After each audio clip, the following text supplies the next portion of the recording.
Естебан Мендес подпомага продажбите на LucaNet в Европа и ръководи процесите по имплементация в Обединеното кралство и Испания. Фокусът му е върху редуциране сложността на финансовата консолидация чрез пълното оползотворяване на възможностите на LucaNet, опростяване процесите по събиране и валидация на цялостната входяща и изходяща информация, консолидацията, планирането и финансовото представяне на организациите. Темата на неговата презентация е Човекът и машината във финансовия свят. Good morning. I didn't get translation to that, but I think they were describing my company. How's everyone doing? Good. Did you manage to get coffee in that long queue there? Good. Perfect. So, right. Man versus machine. Will robots take our jobs? That's the title of my presentation. And I tell you right away, they won't. We don't see that happening. My name is Esteban. I'm international management for LucaNet. We're a corporate performance management tool which takes pride of having helped over 2,300 organizations improve their closing, budgeting, reporting, and analysis over the last 20 years. I personally have been in projects across 8 countries, and today we want to combine our experience with our customers with research and information about new technology trends and to have a picture of what the future brings for us as finance professionals. And just before moving, I would like to thank Vladimir, Rados, and the entire Balkan Services team for the invitation. And yeah, it's a real pleasure to be with you today. Robots will take a third of British jobs by 2030. That's from PwC. And I'm not sure if any of you have come across with these headlines in the news at some point. Well, in other parts of the world, we just see them more and more often. And it's more about positions, blue-collar positions in manufacturing and factoring. But actually, new investigations show that it will also affect roles in accountancy and finance analysis. So that's when it comes to us. So we think that it is a big challenge for finance teams, but also a great opportunity to trigger transformation within the team.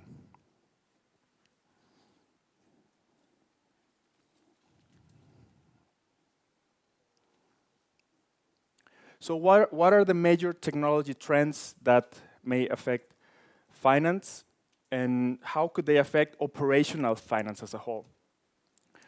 So cloud, I think I don't need to explain what that is, and even in the previous presentation they discussed about it.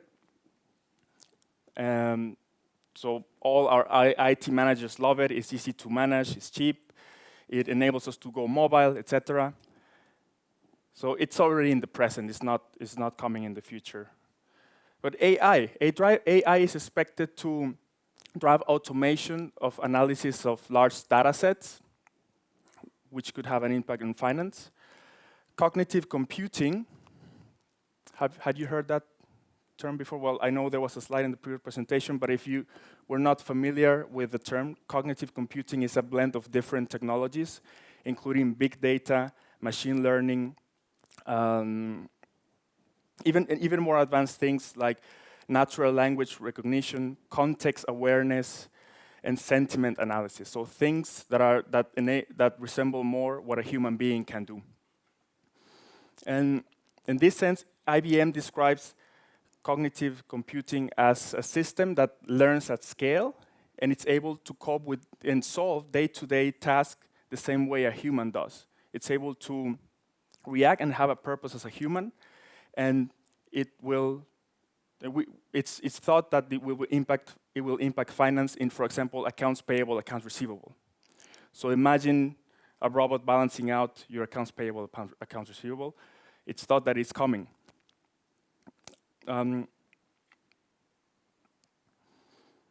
In-memory increases visibility into complex, high complexity transactional data environments, which enables more speed in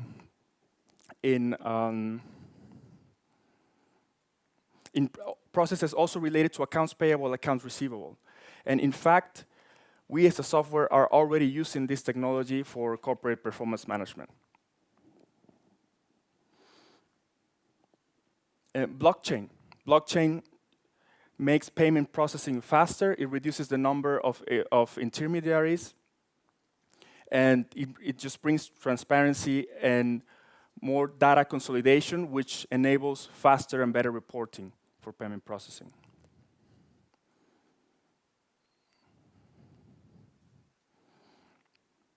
So digital and AI will change the way we work with information, and it represents a big opportunity, especially big data, looking into the future. And we see, or experts see, an evolution in the role of finance, where the finance professional moves from the legacy standard, where you have different isolated pieces of software, into the next generation model where data is more centralized. So the finance professional becomes more of a financial storyteller, a digital mentor, a learner and facilitator, and a shareholder guardian. So the key word right now is centralization of processes. So the change is coming, and we need to be responsive to change, because the role of the finance person is going to evolve. And whenever evolution is involved, this principle applies. It won't be the strongest or the most intelligent who survives, but the one who's better coping with change.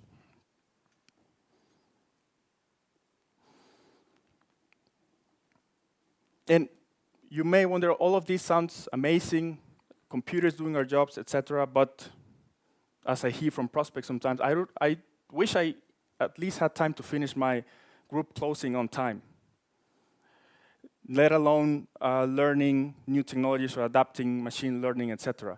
So this is what the main thing that is holding us back. We don't have time, we don't have resources. We're doing ERP implementations that take a lot of time and resources. We are still in the legacy standard, where our corporate performance management software is collecting data from different sources and joining it with Excel. And from our experience, it's something that looks like this. So best of breed softwares, each of them taking care of a very specific part. So ERP, invoicing, but you also have, so the data connected with Excel, as I was saying. You also have HR software, asset management, payment processing, statistical data, etc. So each of those joins in Excel represent a different maintenance point and are time consuming. So what we recommend our prospects and customers is to empower their employees by reducing the amount of mundane tasks they are doing every day. And these always have to do with Excel. So try to go away from Excel. And instead of that, just let them know the benefits and meaningful things they can bring to the organization by using the systems of the next generation model.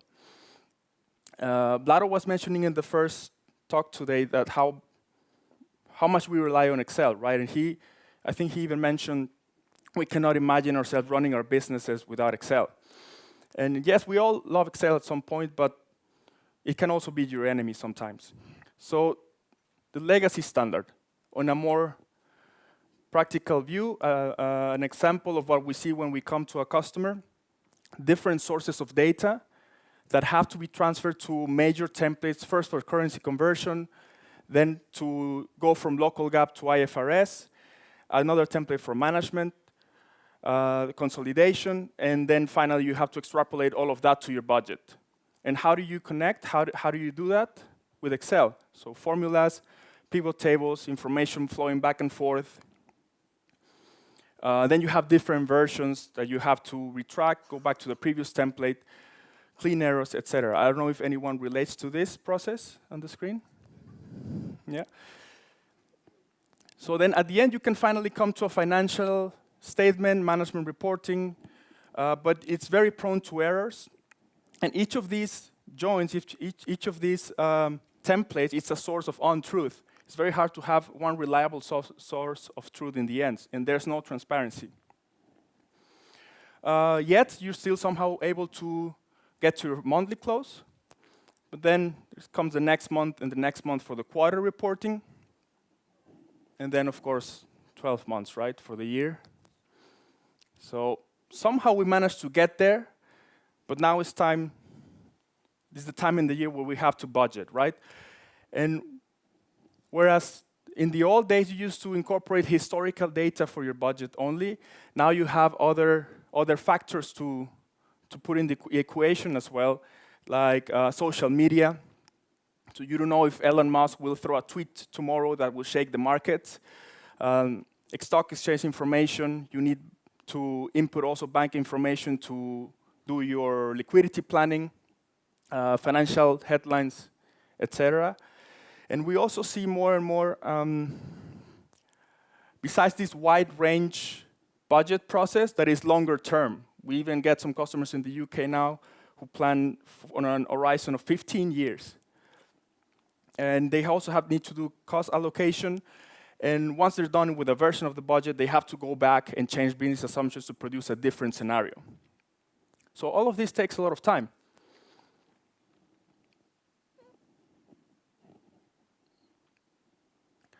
This is where we come in and we help them simplify, integrate, and automate their closing process and their budget by giving them a one source of truth. That's our LucaNet platform. In one place, in one single piece of software, you can produce your notes to financial statements, your cash flows. You can integrate your P&L budgeting with an automatic balance sheet and cash flow statement.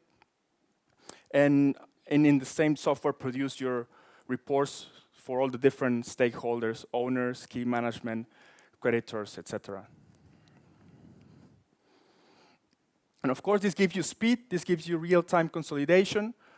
You can connect with your assumptions in operational planning, and with a few clicks of the mouse, you can create a different scenario.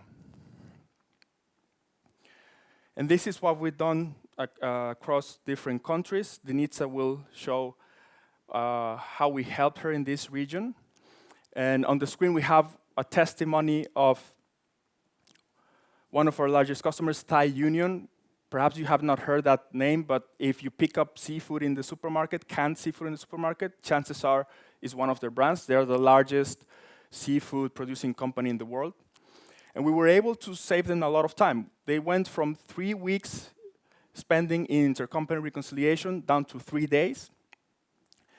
From 10 days in consolidation to only 1.5 days.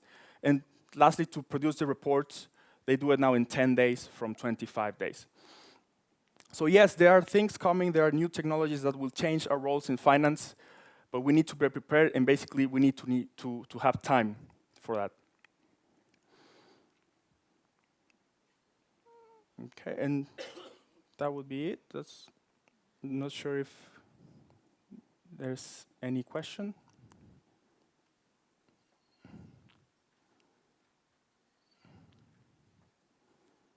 Okay, thank you very much, and look forward to see you in our demo too.